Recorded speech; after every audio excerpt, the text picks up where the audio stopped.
Hi guys, and welcome back to the channel. Welcome to this new video. Today, God willing, we'll continue with the Tune It Up series. Fourth episode of this season, this third season, which features her as the main character. A beautiful MV Agusta F3 racing replica, a very special niche model that we're enhancing and upgrading with lots of accessories. Today it's time to move it from the workshop bench to the test bench.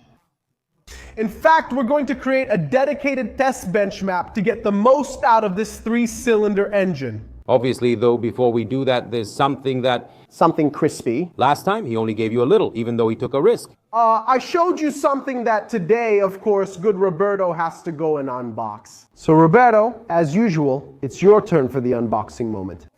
You've all already seen the box, so let's take out the jewelry in this case. Because here, Nicolo, always used to high-end components. Today we really went and got a world-class exhaust, huh? Top level. You can probably guess the next step from this, right? The connector is titanium, the dedicated bracket is aluminum, and now let's move on to the muffler because it's the masterpiece of this box from SC Project. Here we are, Mom. Titanium, matte carbon fiber end cap, really beautiful, a real showpiece. At this point, let's explain the exhaust setup better, so at least whoever is watching the video will have everything clearer. And to do that, I'll take Roberto's cue and move right next to the bike. I'll raise the workbench for convenience and explain a bit about what we've done. The owner, Alessandro, when delivering the bike, basically told me he had already worked on the original system, leaving the exhaust, so the original muffler. The resonance box was left intact, not touched, but a substantial modification was made to the headers. Basically removing this more bulged part you see here, all the way to the resonance box. The entire part of the catalytic converter. In fact, by removing the resonance box and by adding the central connector and the muffler at the end, this way we'll have a straight-through system, all smooth and free-flowing. And this, correct me if I'm wrong, will allow us to get the most out of the horsepower. Yes, let's say we can really highlight the mapping aspect now, since the catalytic converter is no longer there. Today we're going to push this F3 800 to its limits. Let's see what its target will be. Then configuring it with the curves you've already seen in the other video, we'll compare them and see what benefits this modification has brought.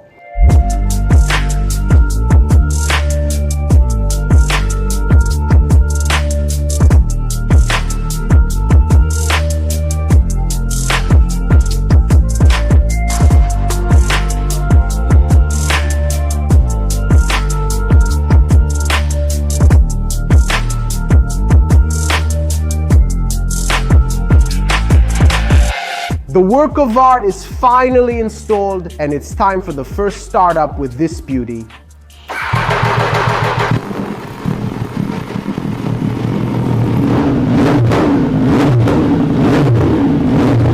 Popcorn for everyone. Then the exhaust, when it's new, the oily parts inside catch fire, so that's cool. I think today this bike will finally give us some satisfaction. Yeah, I wanted to make a comment because everything that Nicolo got, the parts and everything else, there's always, in any case, a logic behind it, exactly. And I'll show you, for example, with a detail that I think really matters. I mean, high exhaust was installed because, yes, it looks nice, but let's not forget that behind this exhaust, if it had been normal, there's something valuable. All of this beauty would have been covered up. Exactly. Signed OZ Racing. And this, well done. Thank you for this. This is exactly the reason for the simple fact. Anyway, the choice of pieces isn't made randomly. I mean, it's done with logic, with criteria. To then bring out a product that has really rarely been seen before. Where it has to work, but it also, in any case, has to be appealing. To be precise, aesthetically beautiful. I'm happy about the appreciation, the compliments that Roberto gave me today. Say what needs to be said. I'd say let's put it on the bench and make this F3 racing replica shoot out those nice flames.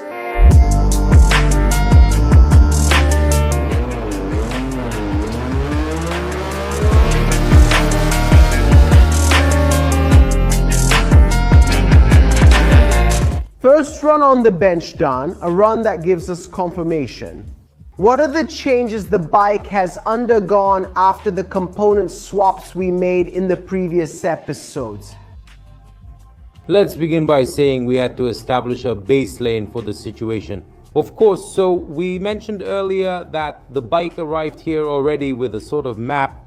Exactly, it was mapped, it had a sprint filter, it also had the headers with the catalytic converter removed, but it still kept the resonance box. And the original Akrapovic muffler. Here instead, we made it completely free up to the muffler, installing the SC muffler, SC titanium link pipe, and keeping the original headers with a modification by Alessandro's owner. We updated the engine control unit using the official MV file. Exactly, it's important to start with the correct, precise engine control unit software as a baseline. Also because then, a small technical detail, a little side note, from tuner to tuner, you can intervene many times on another tuner's map. This is done intentionally. Yes, but even if possible, I still prefer to smooth things out. You advise against it.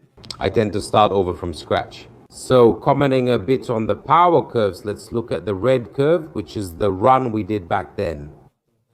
Just as you brought the bike, as we just explained, well, the green curve is now with the exhaust, let's say with an important filter, the SSC exhaust and the original map, and we can notice a significant loss in the area from 7,000 to 9,500 RPM, but with a decisive stretch in this area. Here, in terms of absolute performance, we started with 126 horsepower and we're already at 130 and a half. And the loss we were talking about is exactly this one. And let's say in the mid-range, mid-revs, there's a drop of about 3 to 4 horsepower. Let's examine the torque curve to better see the trend. Here's how it was before and how it is now. But obviously, Nicolo, now let's sit down at the desk together. Let's do a custom calibration. So we'll have the chance to do more runs until we optimize everything. And then we'll really compare how it arrived and how you take it away.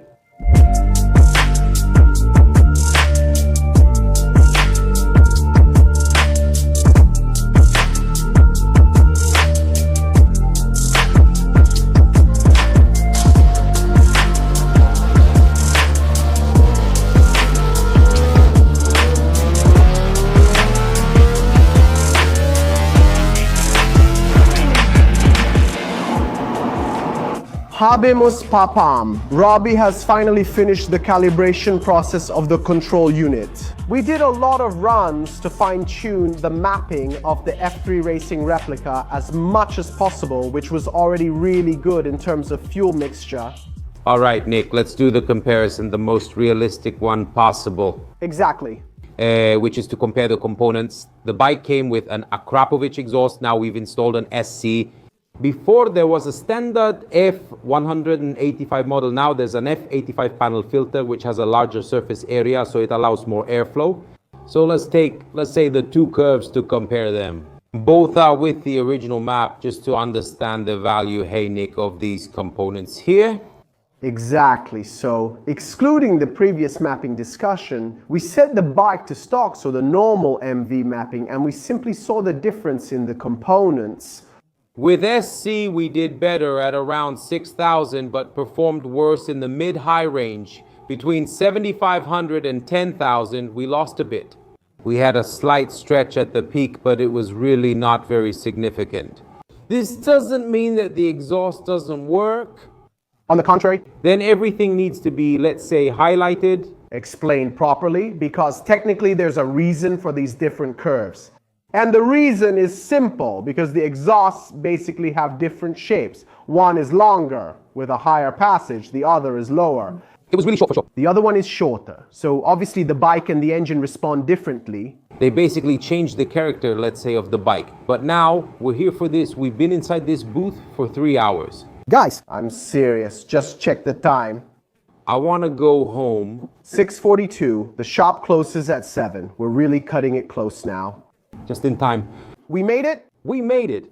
But now I'll show you the curve with the remapping, because the remapping is what brings all the different components together. No, exactly. It gives meaning, let's say, to this stuff here. So let's go get the curve. In comparison, it's called remap, and this is the situation.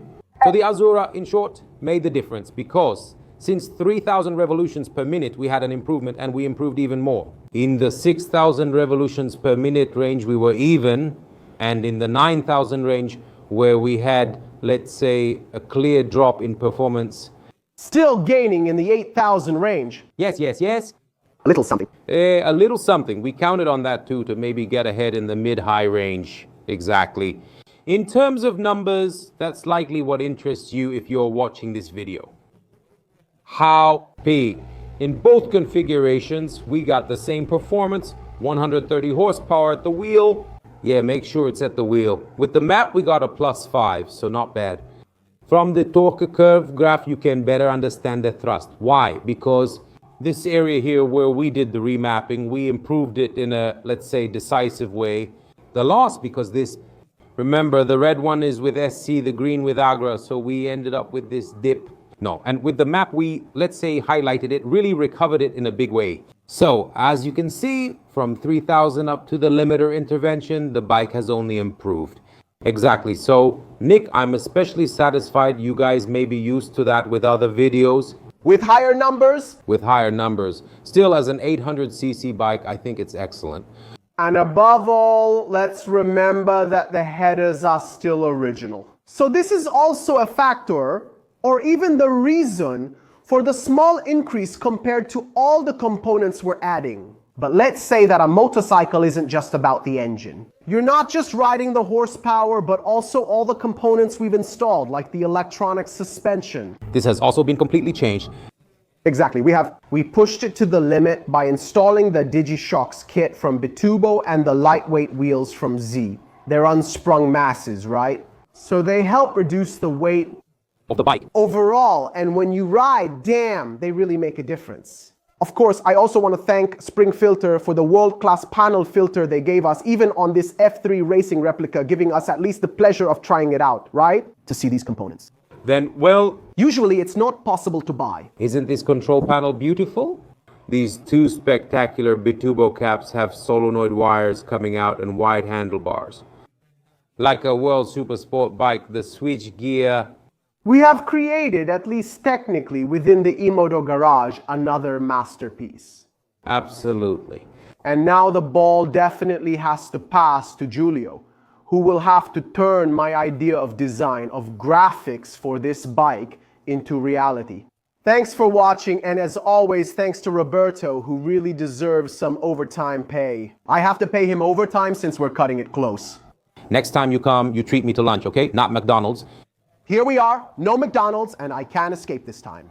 Of course, I want to thank Emoto Garage for their usual hospitality, and most of all, I want to thank you for watching, viewing, and supporting the channel. Regarding support, we recalibrated here. But Robbie, not everyone who watches my videos is subscribed to the channel. And that's not good, absolutely not. What are we doing? Click the red button below and activate the bell to get notified of new videos. Leave a nice comment, share this video, show how an F3 can be and actually become badass. See you in the next video from Roberto and Nicolo. Bye! Hey guys,